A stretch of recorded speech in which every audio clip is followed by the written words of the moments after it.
बच्चों MSR science channel में आपका स्वागत है। सब्सक्राइब करें, लाइक करें और शेयर करें। नमस्कार बच्चों, एमएसआर साइंस चैनल में आपका स्वागत है।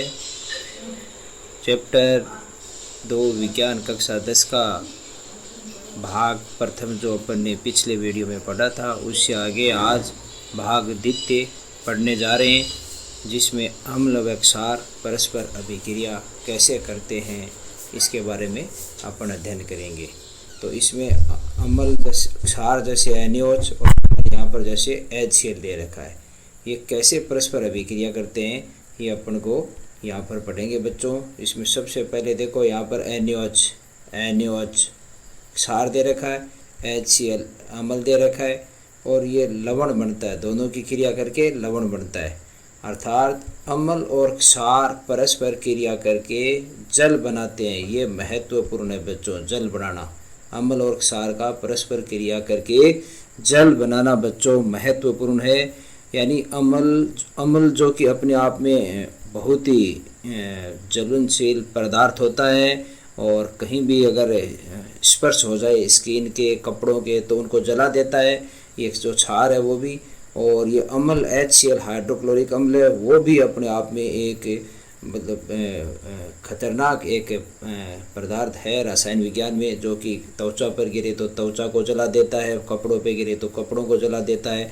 तो दोनों अपने आप में एक दूसरे, क्षार और अम्ल दोनों ही बहुत ही खतरनाक पदार्थ में आते हैं रसायन विज्ञान में, इनके गुणों। लेकिन जब दोनों क्रिया करते हैं, परस्पर क्रिया करके जल बना लेते हैं, जल और लवण बना लेते हैं, जो कि उदासीन होते हैं, तो ये एक दूसरे के गुणों को नष्ट कर देते हैं। अम्ल और क्षार परस्पर एक दूसरे के गुणों को नष्ट करके और एक साधारण उदासीन जो क्रिया होता है जल बना देते हैं, जिसको अपन आसानी से बच्चों पी सकते हैं, पी भी सकते हैं पानी को, कोई दिक्कत ही नहीं होती। तो ऐसे अम्ल और क्षार परस्पर क्रिया करके बनाते हैं। तो जो अम्ल और क्षार परस्पर क्रिया करके उदासीन अणु यौगिक बनाते हैं, जैसे NaCl है, नमक है जो कि अपन सब्जी में मिला के खाते हैं बच्चों ये, और जल है वो अपन पीते हैं पानी के रूप में। और इधर अगर अम्ल को देखा जाए HCl, तो ये बहुत ही खतरनाक यौगिक है एक प्रकार का, और NaOH यानी क्षार भी एक प्रकार का बहुत ही खतरनाक गुणों में है। लेकिन दोनों को मिलाने पर एक उदासीन परमाणु यौगिक बनते हैं, जैसे जिसको सोडियम क्लोराइड है, ये सोडियम क्लोराइड, और एक जो अपने ये है, तो ये सोडियम क्लोराइड और ये हैं बच्चों, तो ये बड़े ही उदासीन। तो इसमें उदासीन परमाणु बनते हैं, इसलिए इसको उदासीनीकरण अभिक्रिया भी कहते हैं। यानी क्षार और अम्ल परस्पर क्रिया करके उदासीन यौगिक बनाते हैं, जिसमें एक तो लवण होता है और दूसरा जल होता है। तो इस प्रकार इस अभिक्रिया में ये दोनों ही उदासीन हो जाते हैं, क्षार और अम्ल, इसलिए इस अभिक्रिया को उदासीनीकरण अभिक्रिया भी कहते हैं। तो बच्चों ये मोस्ट है, ये चीज़ मोस्ट है कि उदासीनीकरण अभिक्रिया किसे कहते हैं। तो देखो यहाँ परिभाषा दे रखी है, अम्ल व क्षार की अभिक्रिया के परिणाम स्वरूप लवण तथा जल प्राप्त होते हैं, इसे उदासीनीकरण अभिक्रिया कहते हैं। तो अपन बच्चों कह सकते हैं कि क्षारक और अम्ल परस्पर क्रिया करके लवण और ये जो जल बना रहे हैं, इसी को ही उदासीनीकरण अभिक्रिया कहते हैं। कहने का अर्थ है, अर्थात बच्चों कि लवण और क्षार परस्पर क्रिया करके लवण और जो जल बनाते हैं, इस अभिक्रिया को उदासीनीकरण अभिक्रिया कहते हैं। तो ये कई बार एग्जाम में बच्चों पूछ लिया जाता है कि उदासीनीकरण अभिक्रिया किसे कहते हैं। तो यहाँ पर अपन परिभाषा क्या देंगे, क्षारक और अम्ल परस्पर क्रिया करके लवण और जल बनाते हैं, इसे उदासीनीकरण अभिक्रिया कहते हैं। फिर आगे बच्चों देखो, दूसरा टॉपिक है अम्लों के साथ धात्विक ऑक्साइडों की अभिक्रिया। तो अम्लों के साथ धात्विक ऑक्साइड अभिक्रिया करके क्या बनाते हैं, ये भी अपन पढ़ते हैं। तो धात्विक ऑक्साइड बच्चों अगर यहाँ पर देखा जाए, तो धात्विक ऑक्साइड हैं वो अम्ल के साथ अभिक्रिया करके लवण और जल ही बनाते हैं, लवण और जल ही बना रहे हैं। अर्थात धात्विक ऑक्साइड हैं वो चूंकि धातु के ऑक्साइड हैं, जिसको अपन एम यानी धातु और ऑक्साइड यानी ओ, MO कह सकते हैं या M2O कह सकते हैं, ये इनकी परिभाषा होती है, ये इनके सूत्र पर होता है बच्चों।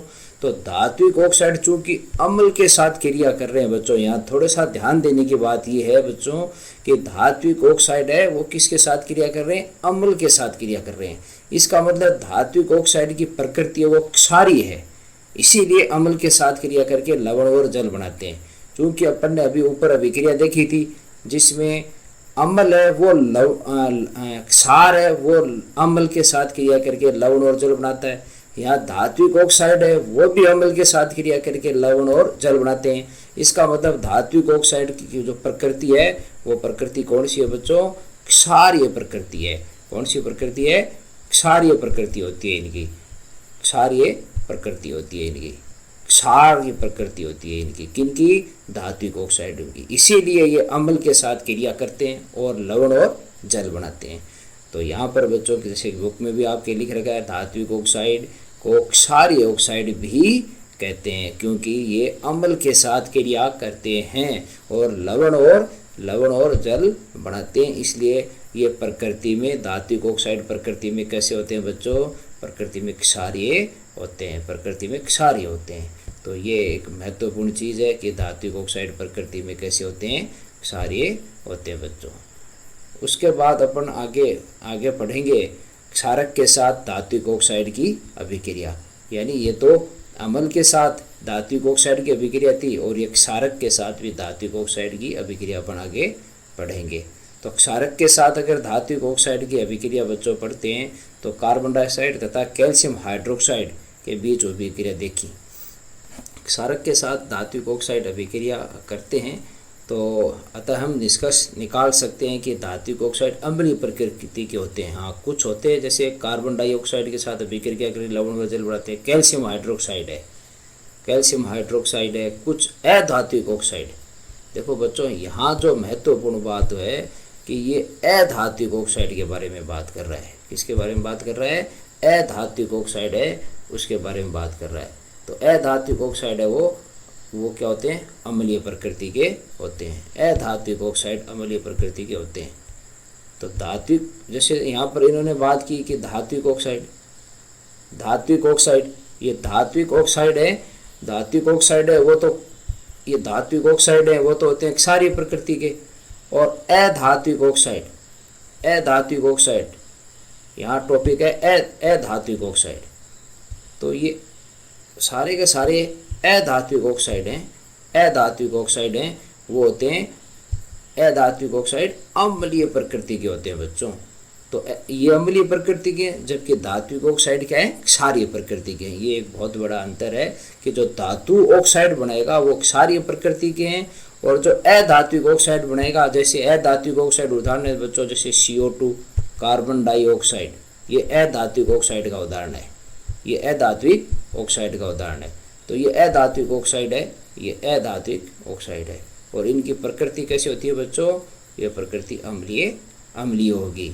अर्थात अपन कह सकते हैं कि धात्विक ऑक्साइड है वो तो क्या होते हैं, क्षारीय प्रकृति के होते हैं। और अधात्विक ऑक्साइड है वो धात्विक ऑक्साइड, जो सारे के सारे धात्विक ऑक्साइड हैं वो सब के सब क्या होते हैं, क्षारीय प्रकृति के होते हैं। ये धात्विक ऑक्साइड है वो क्षारीय प्रकृति के हैं। सारे के सारे ऑक्साइड की अपन बात करें बच्चों, धात्विक ऑक्साइड तो वो सब के सब क्षार ये प्रकृति के होते हैं, अर्थात वो अम्लों के साथ क्रिया करते हैं। तो ये धात्विक ऑक्साइड वो सब के सब क्षारीय प्रकृति की। जैसे ये धात्विक ऑक्साइड है तो इसकी प्रकृति क्या होगी बच्चों, क्षारीय होगी। जबकि ये अधात्विक ऑक्साइड है इसकी प्रकृति क्या होगी बच्चों, अम्लीय होगी। तो इसमें अधात्विक ऑक्साइड में अपन CO का भी उदाहरण दे सकते हैं।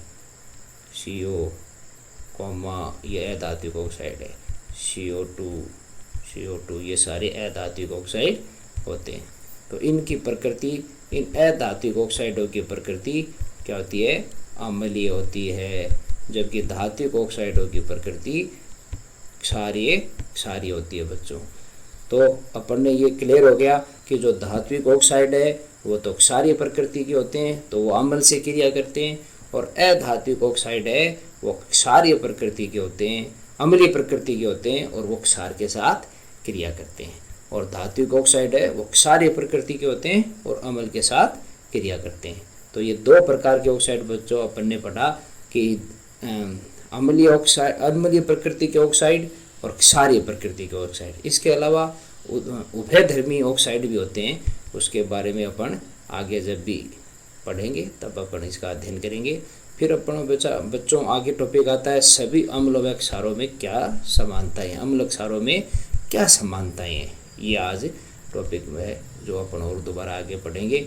इसके लिए आपकी बुक में देखो 2-3 उदाहरण लिए गए हैं। एक तो ग्लूकोज का लिया गया है, एक एल्कोहल का लिया गया है, एक हाइड्रोक्लोरिक अम्ल का लिया गया है, एक सल्फ्यूरिक अम्ल का लिया गया है। ये 4 उदाहरण लिए गए हैं, जिससे अपन ये पढ़ेंगे कि अम्ल और क्षारकों में क्या समानताएं हैं, अम्ल और क्षारकों में क्या समानताएं। इसके लिए आगे बच्चों एक प्रयोग भी दे रखा है, देखो इस प्रयोग को अपन समझते हैं अच्छे से।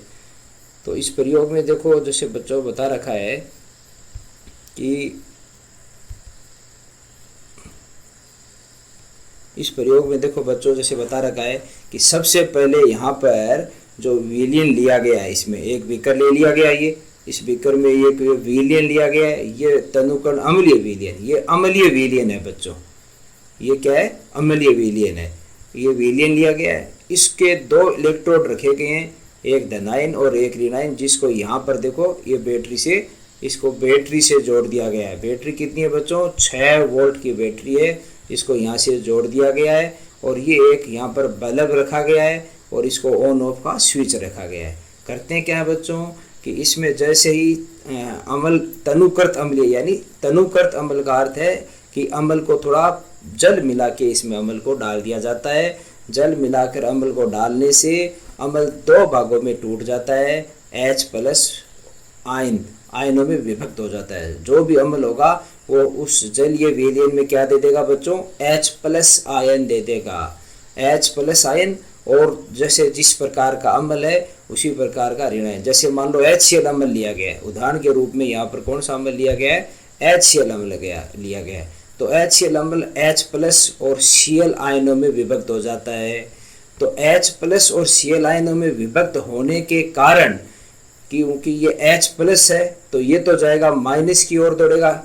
जैसे मान लो ये प्लस है ये माइनस है, तो H+ तो माइनस की ओर दौड़ेगा और Cl- वो प्लस की ओर जाएगा। इस प्रकार आयन है वो आयनों का चालन होगा बच्चों, आयन गतिमान होने लगेंगे। और जैसे ही आयनों का गतिमान होगा विद्युत का चालन होगा, विद्युत उत्पन्न होगी। और जैसे ही विद्युत उत्पन्न होगी वैसे ये बेटा बच्चों ये जो बल्ब है वो जल जाएगा। उससे अपन को ये पता चल जाएगा कि जो विलयन है वो आयनीकृत हो गया है, अर्थात ये अम्ल है वो विद्युत का चालन करते हैं। उसके बाद में अगर बच्चों यहाँ पर अपन क्षार ले लिया जाए, क्षार NaOH, जैसे ये मैंने नीचे लिख रखा है कि अगर इस क्षार को यहाँ ले लें, NaOH को अगर यहाँ पर अपन ले लें इसकी जगह, इस विलयन में अब अगर इसकी जगह क्या भर दें, इसकी जगह अपन NaOH भर दिया जाए, NaOH भर दिया जाए यहाँ पर, इसकी जगह अगर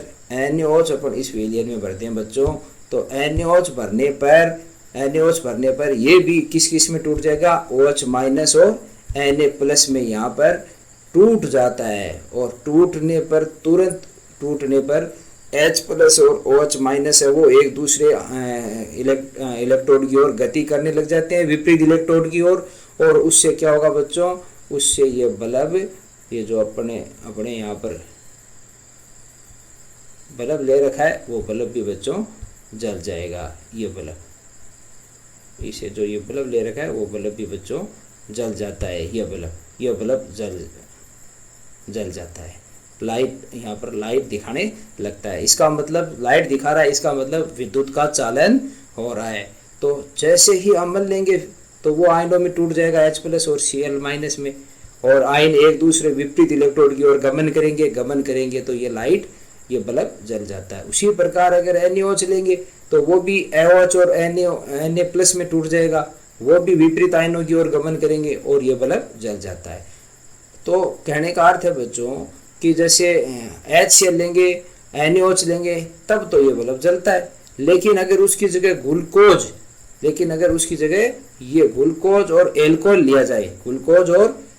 लिया जाए तो ये विद्युत का चालन नहीं करेंगे, इनसे बच्चों बल्ब नहीं जलेगा। क्या कारण है कि NaOH HCl और NaOH से तो बल्ब जलीय विलयन लेने से तो बल्ब जल गया, लेकिन ग्लूकोज और एल्कोहल लेने पर बच्चों ये जो बल्ब है वो नहीं जलता। और बल्ब नहीं जलता इसका सीधा सा अर्थ है कि विद्युत का चालन ये दोनों विलयन नहीं करते, ग्लूकोज और एल्कोहल। तो ये दोनों विद्युत का चालन बच्चों नहीं करते, ये दोनों विद्युत का चालन नहीं करते। कौन? ग्लूकोज और एल्कोहल। इसका कारण क्या है बच्चों? इसका कारण ये है कि ये जलीय विलयनों में आयनों में विभक्त नहीं होते, OH या OH- या H+ आयनों में विभक्त नहीं होते हैं, बच्चों ये। इसलिए अगर इन दोनों विलयनों को इस पात्र में लिया जाए तो बल्ब जलेगा नहीं जलेगा बच्चों। क्यों नहीं जलेगा बल्ब इसलिए नहीं जलेगा क्योंकि ये दोनों आयनों में विभक्त नहीं होंगे, और आयनों में विभक्त नहीं होंगे तो बल्ब नहीं जलता, क्योंकि ये जो आयन है बच्चों यही विद्युत का चालन करते हैं और इसी की वजह से बल्ब जलते हैं। तो अम्ल और क्षार ये दोनों तो विद्युत का चालन करते हैं, क्योंकि ये तो जलीय विलयन में इस बैटरी यानी विद्युत की बैटरी में इलेक्ट्रोड और कैथोड की प्रेजेंस में आयनों में विभक्त हो जाते हैं, लेकिन ग्लूकोज और एल्कोहल आयनों में विभक्त नहीं होते हैं, और नहीं होने की वजह से ये विद्युत का चालन नहीं करते हैं। तो बच्चों अम्ल और क्षार में क्या समानता हो गई कि अम्ल और क्षार हैं वो जलीय विलयन में आयनों में विभक्त हो जाते हैं, और आयनों में विभक्त होकर ये किसका विद्युत का चालन करते हैं। तो ये अम्ल और क्षार में समानता हो गई बच्चों कि ये आयनों में विभक्त होकर जलीय विलयन में विद्युत का चालन करते हैं। तो ये प्रयोग भी थोड़ा महत्वपूर्ण है बच्चों, ये प्रयोग मोस्ट है, इसलिए इसको किताब में थोड़ा सा अच्छी तरह से देखना। और मैंने आपको समझा दिया है, इसका आप स्क्रीनशॉट भी ले सकते हो पूरे का, ताकि आपको अच्छी तरह से समझ में आए। उसके बाद में बच्चों अपन आगे चलते हैं अपने अगले टॉपिक की ओर, जिसमें लिख रखा है जलीय विलयन में अम्ल और क्षार क्या होते हैं, या क्षारक का क्या होता है। जलीय विलयन में अम्ल या क्षारक का क्या होता है, यानी अपन जलीय विलयन में अम्ल और क्षार मिलाएं तो उसका क्या होगा। ये टॉपिक भी बच्चों थोड़ा सा नॉलेज के लिए बहुत ही महत्वपूर्ण है। प्रायोगिक रूप से आपको इसका ज्ञान होना चाहिए कि अम्ल व क्षार को जल में मिलाया जाता है तो क्या होता है। तो सबसे पहले जैसे अपन ने ये प्रयोग दे रखा है बच्चों, इस प्रयोग को देखेंगे कि समझेंगे प्रयोग में क्या है। तो सबसे पहले एक परख नली में अपन ने क्या लिया, 1 ग्राम ठोस NaCl लिया। इस परख नली में अपन ने क्या लिया, ये NaCl ले रखा है बच्चों, ये NaCl इस परख नली में ले रखा है। उसके बाद में अपन ने परख नली में इसके ऊपर से कोनिकल फ्लास्क द्वारा अपन ने क्या मिला दिया बच्चों, H2SO4 यानी सल्फ्यूरिक अम्ल इसमें धीरे धीरे करके मिलाया। सल्फ्यूरिक अम्ल इसमें मिलाया, धीरे धीरे करके अपन ने सल्फ्यूरिक अम्ल इसमें मिलाया। सल्फ्यूरिक अम्ल मिला के बच्चों फिर इसको कोरक द्वारा इसमें क्या कर देते हैं अपन, बंद कर देते हैं। बंद करके, और ये एक नली का कोरक होता है जिससे अपन इसको बंद कर देते हैं। बंद करने के बाद में बच्चों इसमें जो गैस निकलती है वो देखो, इस लिटमस इसमें कोई निकास नली में कोई गैस बाहर आ रही है, गैस बाहर आती है। इस प्रकार उत्सर्जित गैस सूखे या नम लिटमस पत्थर को क्या कर देती है बच्चों, इसमें H2SO4 मिलाते हैं तो हाइड्रोजन गैस आएगी या HCl गैस निकलेगी। इसमें कौन सी गैस निकलेगी, HCl गैस निकलेगी। चूँकि बच्चों HCl क्या है, HCl एक प्रकार का अम्ल है। HCl क्या है बच्चों, अम्ल है। HCl एक प्रकार का अम्ल है। तो ये क्या करेगा बच्चों, ये नीले लिटमस को क्या करता है, अम्ल नीले लिटमस को क्या करता है, नीले लिटमस को लाल कर देता है। तो ये देखो यहाँ पर बच्चों, ये लिटमस कौन सा है, नीला है, ये लिटमस कौन सा है, ब्लू है, ब्लू। और ये जो गैस निकलती है वो गैस कौन सी है, HCl गैस है। कौन सी गैस है बच्चों, HCl गैस। ये HCl गैस इसको क्या कर देती है, HCl अम्ल होने के कारण ये नीले लिटमस को क्या कर देगी, नीले लिटमस को रेड कर देगी बच्चों, रेड, रेड, लाल कर देगी। तो इससे ये यहाँ पर देखो लाल कर दिया बच्चों इसको। तो ये नीले लिटमस को क्या कर देती है, लाल कर देती है। वो HCl गैस का निर्माण होता है और HCl गैस नीले को लाल कर देती है। तो यहाँ पर ये अभिक्रिया भी देखो बच्चों मैंने लिख के बता रखी है कि कैसे ये HCl गैस बनती है। H2SO4 ये अम्ल है, H2SO4, और सोडियम क्लोराइड इसमें ये अपन ने डाल रखा है यहाँ पर, ये सोडियम क्लोराइड NaCl, और H2SO4 जो ये अपन ऊपर से मिला रहे हैं H2SO4, ये दोनों मिलकर क्रिया करते हैं। क्रिया करने के बाद में Na और SO4 ये दोनों मिलकर सोडियम क्लोराइड सोडियम सल्फेट बना लेते हैं बच्चों, सोडियम सल्फेट नाम है इसका। और बचा क्या, बाहर H2 बचा और यहाँ पर ये 2 Cl बचे, ये दोनों मिला के 2HCl मिलाते हैं। ये 2HCl जो गैस है बच्चों, ये गैस ही बाहर निकलती है यहाँ से, ये यहाँ से ये गैस ही बाहर निकल रही है। ये देखो ये HCl गैस बाहर निकल रही है यहाँ से। इसको दोनों को मिलाने से यहाँ से कौन सी गैस बाहर निकली, HCl गैस बाहर निकली। यही गैस है, ये यही गैस है, ये HCl गैस। ये HCl गैस बाहर निकल के HCl क्योंकि अम्लीय प्रकृति की होती है, इसलिए इसने क्या कर दिया बच्चों, नीले लिटमस को लाल कर दिया। तो इस प्रकार जो अम्ल है वो लवण के साथ क्रिया करके क्या करते हैं, जलीय विलयन में अम्ल या क्षारक का क्या होता है, तो जलीय विलयन में अम्ल व क्षारक क्या करते हैं कि HCl गैस देते हैं। एक प्रयोग बता रखा आपको। अब अपन पढ़ते हैं जलीय विलयन में, प्रयोग के बारे में अभी पढ़ा, उसके बाद में अपन पढ़ते हैं जलीय विलयन में अम्ल व क्षारक का क्या होता है।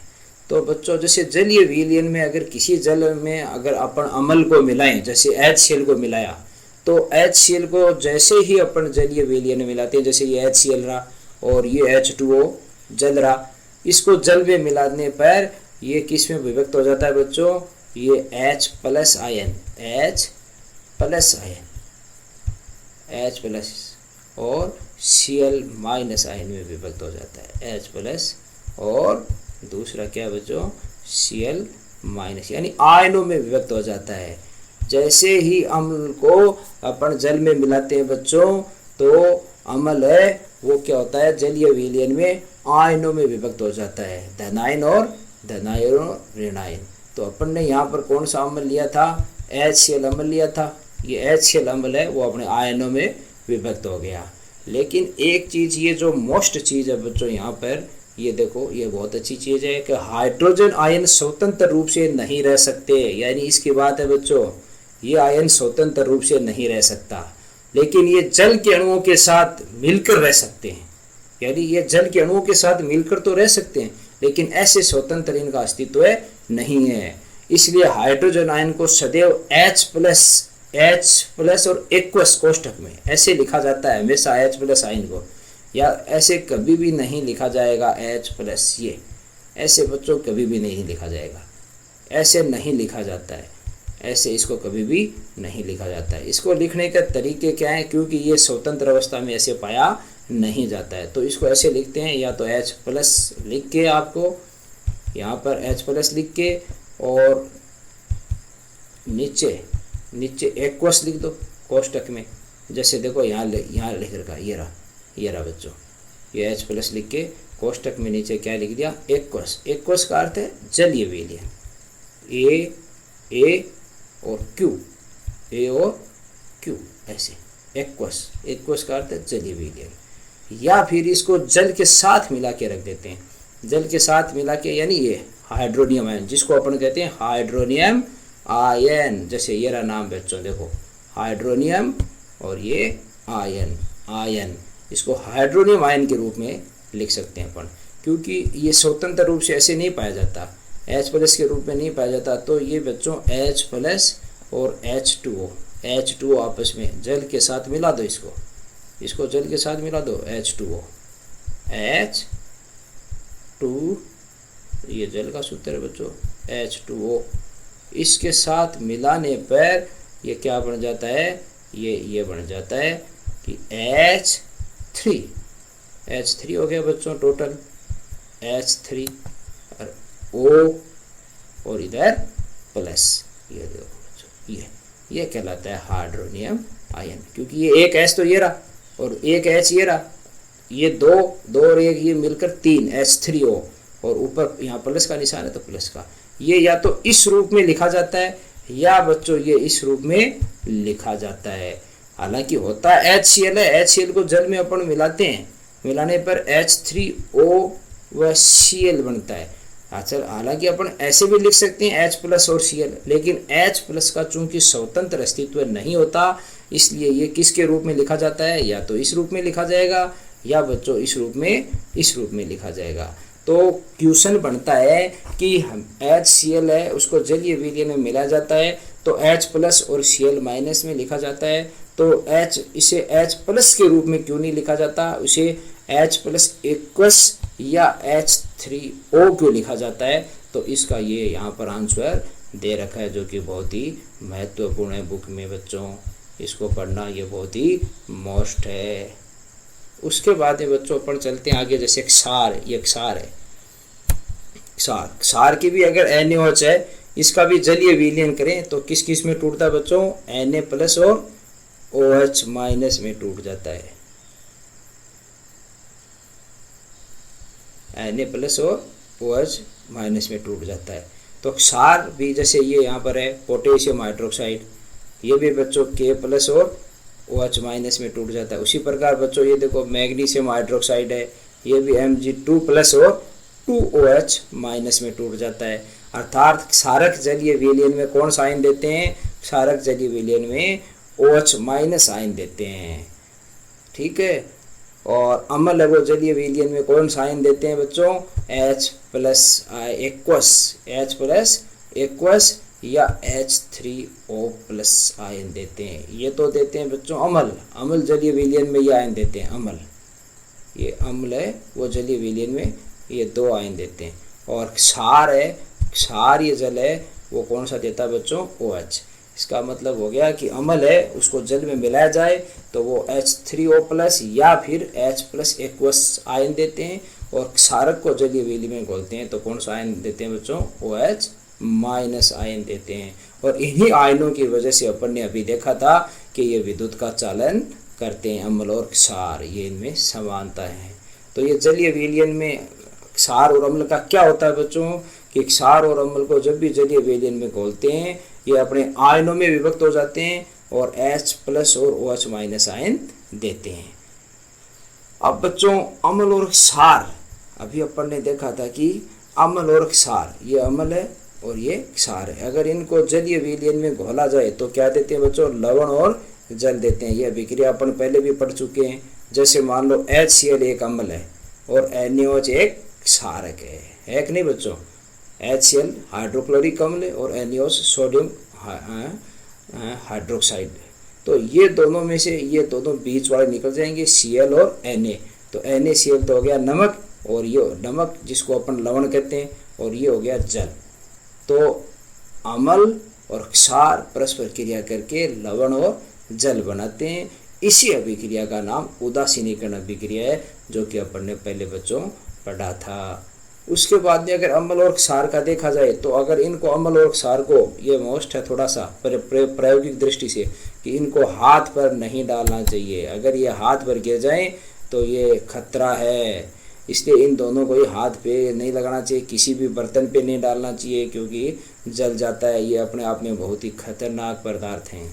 लेकिन दोनों मिलने पर, दोनों पदार्थ अपने आप में बहुत खतरनाक हैं, लेकिन मिलने पर बच्चों लवण और जल बना लेता है, जिस लवण का अपन सब्जी में उपयोग करते हैं, खाते हैं, और जल का अपन पीने में उपयोग करते हैं। लेकिन अगर दोनों अलग अलग हैं तो ये दोनों ही अपने हेल्थ के लिए बहुत ही हानिकारक हैं। लेकिन दोनों को मिला दिया जाए तो ये दोनों को एक दूसरे को उदासीन कर देते हैं, उदासीन करके लवण और जल बना लेते हैं। इसीलिए बच्चों इस अभिक्रिया का नाम क्या है, उदासीनीकरण अभिक्रिया है। उसके बाद में आगे चलते हैं बच्चों, देखो थोड़ा बहुत कि जल में अम्ल क्षारक के घुलने की प्रक्रिया हमेशा ऊष्माक्षेपी प्रक्रिया होती है बच्चों। ऊष्माक्षेपी का अर्थ है कि अगर अम्ल और क्षार को अपन एक साथ मिलाएं, अम्ल और क्षार को एक साथ मिलाने पर हमेशा ऊर्जा उत्पन्न होती है, ऊर्जा उत्पन्न होती है और परख नली गर्म हो जाती है बच्चों। तो इसको कहते हैं ऊष्माक्षेपी अभिक्रिया, जिसमें ऊर्जा उत्पन्न होती है। ऐसी अभिक्रिया को क्या कहते हैं, ऊष्माक्षेपी अभिक्रिया को कहते हैं बच्चों। लेकिन जल में सल्फ्यूरिक अम्ल या नाइट्रिक अम्ल को मिलाना अत्यंत सावधानी से चाहिए बच्चों। ये वापस मोस्ट चीज़ है यहाँ पर कि अम्ल को सदैव धीरे धीरे तथा जल को लगातार हिलाते हुए जल में मिलाना चाहिए। यानी परख नली में जल है और ऊपर से अपन धीरे धीरे अम्ल मिलाएंगे तो उस परख नली वाले जल को थोड़ा थोड़ा हिलाते रहेंगे बच्चों, तो वो आराम से क्या होगा कि ऊर्जा उत्पन्न होती है। ऊर्जा उत्पन्न होने से थोड़ा थोड़ा हिलाते रहेंगे तो वो आराम से घुलता रहेगा और एक साथ विस्फोट या ऊष्मा उत्पन्न नहीं करेगा। तो हमेशा बच्चों, हमेशा परख नली में नीचे क्या लेना है, यहाँ पर अपन को जल लेना है। यहाँ पर क्या लेना है, जल, हमेशा जल लेना है, ये ध्यान रखना। परख नली में नीचे जल ले लिया और ऊपर से अपन ने क्या मिला दिया, ऊपर से अम्ल मिलाओ। ऊपर से क्या मिलाओ, ऐसे ऊपर से हमेशा अम्ल मिलाओ। जैसे H2SO4 अपन को मिलाना है जल में, तो एक परख नली में क्या ले लो, जल ले लो और उसमें धीरे धीरे क्या मिलाओ, ऊपर से अम्ल मिलाओ। धीरे धीरे अम्ल मिलाओ और इस परख नली को क्या करते रहो बच्चों, हिलाते रहो। इसको क्या करते रहो, हिलाते रहना चाहिए। इसको हिलाते रहना चाहिए, इसको हिलाते रहो। तो ये एक महत्वपूर्ण बात है कि इसको आप हिलाते रहो, ठीक है। अगर इसका विपरीत हो जाए, जैसे सांद्र अम्ल में जल मिलाने पर अगर आपने ऐसे नहीं करके बच्चों ऐसे कर दिया, अगर आपने इसकी जगह ऐसे कर दिया कि ये परख नली ले ली, यहाँ पर आपने क्या ले लिया, परख नली में आपने अम्ल ले लिया अंदर, परख नली के जैसे अम्ल ले लिया H2SO4 को परख नली के अंदर ले लिया और आपने ऊपर से जल मिला दिया और ऊपर से अंदर तो अम्ल ले लिया और ऊपर से बच्चों क्या मिलाया, ऊपर से परख नली में अगर आप जल मिलाते हो, जल ऊपर से जल मिलाते हो तो ये गलत हो जाएगा बच्चों, ये गलत है। ये प्रक्रिया गलत है, रोंग है, ये प्रक्रिया नहीं है, ये आपको नहीं करनी है। परख नली में अम्ल लेके और ऊपर से जल कभी नहीं मिलाना है, ये नहीं करना बच्चों। क्यों नहीं करना है, क्योंकि इससे अचानक ऊष्मा उत्पन्न होगी, बहुत बड़ी ऊष्मा। अचानक मिश्रण में अचानक ऊष्मा उत्पन्न होगी, अचानक ऊष्मा उत्पन्न होगी और विस्फोट हो जाएगा। और ये जो अम्ल है, जो अंदर अम्ल है, अचानक ऊष्मा उत्पन्न होती है इससे, और ये अम्ल है वो परख नली से क्या आ जाएगा, विस्फोट करके बाहर आ जाएगा और ये आपके मुंह पर भी गिर सकता है। इसलिए कभी भी बच्चों अम्ल में जल नहीं मिलाना चाहिए कभी भी। हमेशा यही प्रक्रिया सही है, हमेशा जल लो और जल में क्या मिलाओ, थोड़ा थोड़ा करके अम्ल मिलाना चाहिए। तो ये प्रक्रिया सही है, कभी भी इस प्रक्रिया में बच्चों मत जाना। यानी अम्ल में, किसी पात्र में अम्ल लेके ऊपर से आपको जल नहीं मिलाना है, जबकि आपको क्या करना है, जल लेकर जल के ऊपर बच्चों क्या मिलाना है, अम्ल मिलाना है। और इस प्रकार जल में अम्ल मिलाने की प्रक्रिया क्या कहलाती है बच्चों, तनुकरण कहलाती है। तनुकरण यानी उसका सांद्र, अम्ल की मात्रा ज़्यादा होती है उसको सांद्र कहते हैं, और अगर उसमें थोड़ा जल मिला दिया जाए, जल मिला के उसको पतला कर लिया जाता है, उसको कहते हैं तनुकरण।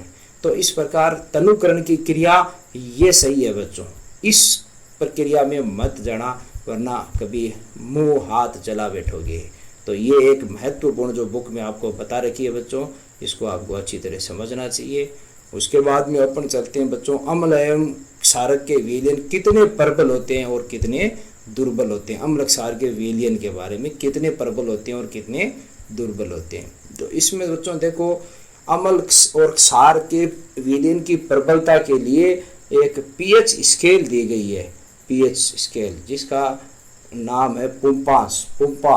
पुम्पास का जो जर्मन शब्द है शक्ति, यानी कितनी शक्ति है अम्ल में और कितनी क्षार में शक्ति है, इस शक्ति को बताने के लिए इसको क्या कहते हैं, पीएच स्केल कहते हैं बच्चों, पीएच स्केल। यानी पीएच स्केल को अपन जैसे देखें तो हाइड्रोजन आयन की सांद्रता, हाइड्रोजन आयन की सांद्रता कितनी है, अम्ल में कितनी है और क्षार में कितनी है। H+ आयन की सांद्रता का एक प्रकार का माप है, उसको कहते हैं अपन पीएच स्केल। तो इसको बच्चों किताब में देखो बहुत ही अच्छी तरीके से नीचे समझा रखा है आपके पीएच स्केल को। ये जैसे मैं बताता हूँ कि ये पीएच स्केल बना लिया अपन ने, इधर 7 है, बीच में हमेशा 7, 0 से ले लिया अपन ने, 0 से यहाँ 1 2 3 4 5 6 और यहाँ 7 की बात 8 9 10 11 12 13 14 तक माप होता है। तो 0 से लेके 14 तक इस स्केल पे नंबरिंग होती है बच्चों। उसमें 20 में 7 नंबर होता है, 7 नंबर उदासीन कहलाता है। 7 नंबर क्या होता है, उदासीन होता है हमेशा। और इस 7 नंबर के नीचे इधर वाले तो होते हैं अम्ल, और 7 नंबर के इस साइड होते हैं क्षार, इस साइड होते हैं क्षार और इस साइड होते हैं अम्ल। तो कहने का है जिसका पीएच का मान बच्चों 7 से कम है, जिसके पीएच का मान क्या है 7 से कम है बच्चों, वो सारे के सारे क्या होते हैं, पीएच का मान क्या है 7 से कम, जिसका 7 से कम है, ऐसे लिखते हैं कम को। जिस पीएच का मान 7 से कम है वो सारे के सारे क्या कहलाते हैं, एसिड कहलाते हैं बच्चों, एसिड यानी अम्ल। वो सब के सब अम्ल हैं, वो सब के सब अम्ल कहलाते हैं। और जिसमें पीएच का मान 7 से ज़्यादा हो वो क्या कहलाते हैं, क्षार कहलाते हैं। यहाँ पर ये रहा, इसमें पीएच का मान क्या होता है बच्चों, क्षार। 7 से क्या होता है, पीएच का मान 7 से ज़्यादा होता है, यानी इस एरो का मुंह जिधर होता है वो होता है ज़्यादा, तो ये 7 से हमेशा ज़्यादा होता है, ये कहलाते हैं क्षार। वो क्षार होते हैं, कहने का अर्थ है क्षार से ज़्यादा अगर पीएच का मान है वो क्या कहलाते हैं, क्षार होते हैं। क्षार यानी जो कि लाल लिटमस को नीला करते हैं, अम्ल यानी जो नीले लिटमस को लाल करते हैं।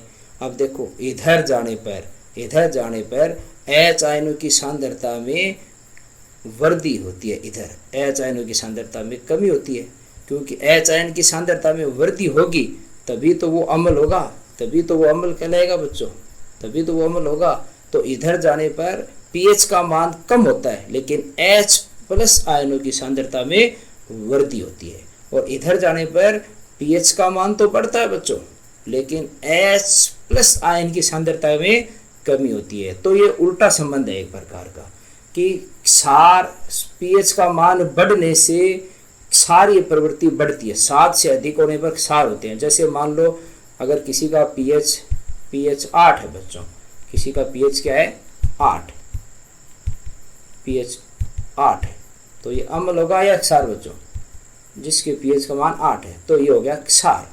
ये क्या हो गया बच्चों, क्षार हो गया। जिसके पीएच का मान 8 है वो क्या हो गया, क्षार हो गया। और मान लो किसी का पीएच का मान, उदाहरण लें अपन, पीएच का मान क्या है बच्चों 4 है, पीएच का मान क्या है 4, तो ये क्या हो गया बच्चों, ये अम्ल हो गया। क्यों, क्योंकि 7 से कम है, 7 से कम है, और 7 से अधिक है वो क्षार होता है। तो ये पीएच स्केल है, तो जिससे ये पता चलता है कि पीएच इससे कम का मान है अगर किसी का तो वो अम्ल होता है, और इधर से इधर जाने से अम्लीय प्रवृत्ति बढ़ती जाती है। कहने का अर्थ है एक पीएच 4 है और एक की पीएच 2 है बच्चों। जैसे किसी की पीएच 2 है,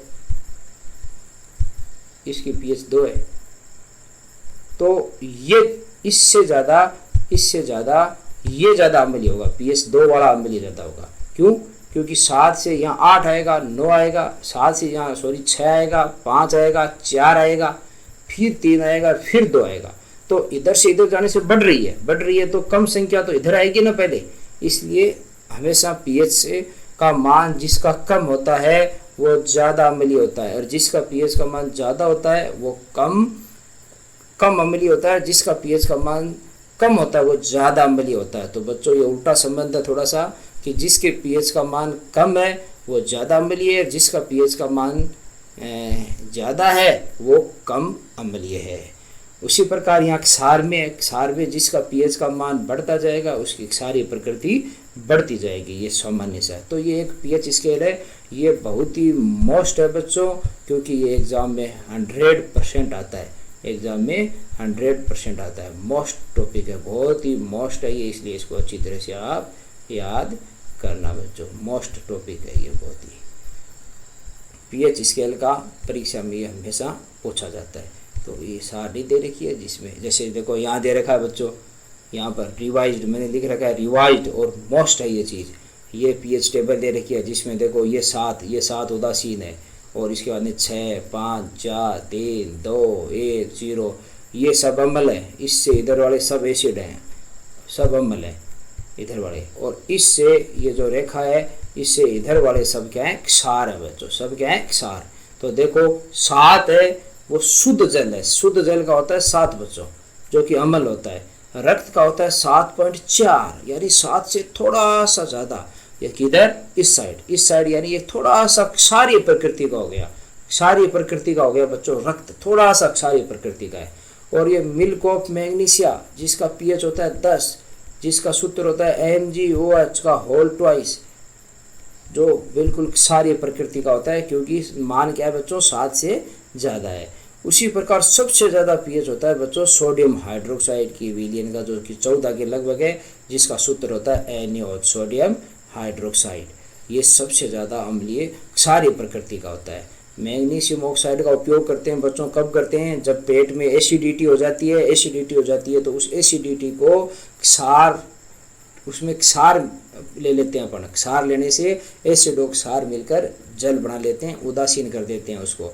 इसलिए एसिडिटी के रूप में मिल्क ऑफ मैग्नीशिया का या मैग्नीशियम हाइड्रोक्साइड का प्रयोग अपन लेते हैं जब अपने एसिडिटी हो जाती है। तो उसी प्रकार देखो बच्चे, जैसे नींबू के रस का पीएच 2.2, और जठर रस जो अपने पेट में होता है उधर अमाशय में, उसके पीएच का मान लगभग 1.2 होता है। तो बच्चों नींबू से ज़्यादा ये जठर रस ज़्यादा अम्लीय है, क्योंकि इधर जाने पर अम्लीयता बढ़ती है। यानी जिसकी पीएच का मान 5 है और किसी का 4 है तो ये ज़्यादा अम्लीय होगा।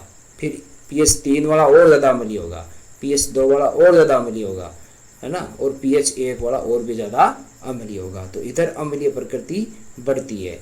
तो ये अपने अमाशय में पाया जाता है जो अम्ल है, जिसको जठर रस, जो अमाशय की दीवारें हैं जो स्रावित करती है उसको जठर रस कहते हैं, जिसकी पीएच 1.2 यानी बहुत ही ज़्यादा पीएच का मान होता है। ये पीएच स्केल है, ये मोस्ट है बच्चों, मैंने ऊपर बताई वो और ये दोनों। अब यहाँ मैंने ये बता रखा है कि जैसे HCl है वो रेड है, रेड लिटमस पत्थर को है वो, और लिटमस पत्थर को क्या करता है, तो नीले को रेड करता है और इसका एसिड कहते हैं। ये NaOH क्षार है वो रेड लिटमस को क्या करता है बच्चों, ब्लू करता है। ऐसे अपने सारी दे रखी है, इसको बेस करते हैं यानी क्षार। तो ये एक प्रकार का टेबल भी आपकी दे रखी है। उसके बाद में बच्चों अम्ल, जितनी अम्ल H+ के आयन की सांद्रता जितनी अधिक होगी विलयन में, वो उतना ही अधिक प्रबल विलयन होगा। यानी H+ आयन जो ज़्यादा उत्पन्न करता है वो प्रबल अम्ल होता है। वो क्या होता है, प्रबल अम्ल। तो इस प्रकार से अम्ल को 2 भागों में बांट सकते हैं, एक तो प्रबल अम्ल और दूसरा दुर्बल अम्ल। प्रबल अम्ल जिसमें अधिक H+ आयन की हो, सांद्रता अधिक हो, और जिसमें H+ आयन की सांद्रता कम हो उसको कहते हैं दुर्बल अम्ल। तो प्रबल अम्ल में बच्चों अपन उदाहरण दे सकते हैं किस किस का, HCl है, HCl प्रबल अम्ल होता है, HCl प्रबल है। H2SO4 प्रबल अम्ल है, H2SO4 ये भी प्रबल है, ये प्रबल अम्ल है सब। H2SO4 ये सब प्रबल है, क्योंकि ये जलीय विलयन में बहुत अधिक H+ आयन देते हैं। तो दुर्बल अम्ल कौन सा है बच्चों, दुर्बल अम्ल CH3COOH, ये दुर्बल अम्ल है, CH3COOH। एसिटिक अम्ल जिसको अपन सिरका कहते हैं, ये एक प्रकार का दुर्बल अम्ल है। क्यों, क्योंकि ये जलीय विलयन में H+ आयनों को ही कम H+ आयन देते हैं, इसलिए ये दुर्बल अम्ल है। तो अम्ल 2 प्रकार के हो गए बच्चों, प्रबल और दुर्बल। अम्ल 2 प्रकार के हो गए, कौन कौन से, प्रबल और दुर्बल, ये 2 प्रकार के अम्ल। 2 प्रकार के प्रबल अम्ल, दुर्बल अम्ल। जो जलीय विलयन में अधिक H+ देंगे वो प्रबल कहलाएंगे, जैसे HCl और H2SO4। जो जलीय विलयन में कम H+ देंगे वो दुर्बल कहलाएंगे, जैसे CH3COH। तो H+ आयनों की सांद्रता के आधार पर प्रबल है, जबकि कम H+ आयन उत्पन्न करने वाले अम्ल दुर्बल कहलाते हैं। और दुर्बल अम्ल का उदाहरण मैंने दिया CH3COH। तो ये बच्चों अच्छी तरह से देख लेना कि अम्ल दो प्रकार के हो गए, H+ आयन की सांद्रता के आधार पर प्रबल और दुर्बल, जो अपन ने अभी यहाँ पर पढ़ा है। उसके बाद में बच्चों दैनिक जीवन में पीएच का महत्व है। तो हमारा शरीर की पीएच 7 से 7.8 पीएच होती है, यानी हमारा शरीर थोड़ी सारी प्रकृति का होता है। 7 से 7.8 यानी 7 तो उदासीन है और 7 से ज़्यादा है वो क्षारीय प्रकृति का है, इन थोड़ी सी क्षारीय प्रकृति का होता है। उसी प्रकार वर्षा के जल की पीएच का मान बच्चों 5.6, कितना है 5.6।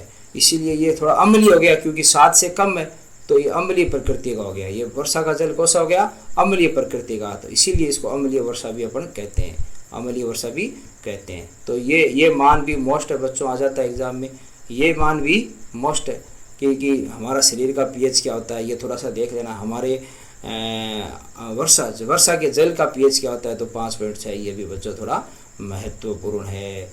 उसके बाद में देखो अपने बगीचे की पीएच के मिट्टी का, विभिन्न मिट्टी का पीएच अलग अलग होता है।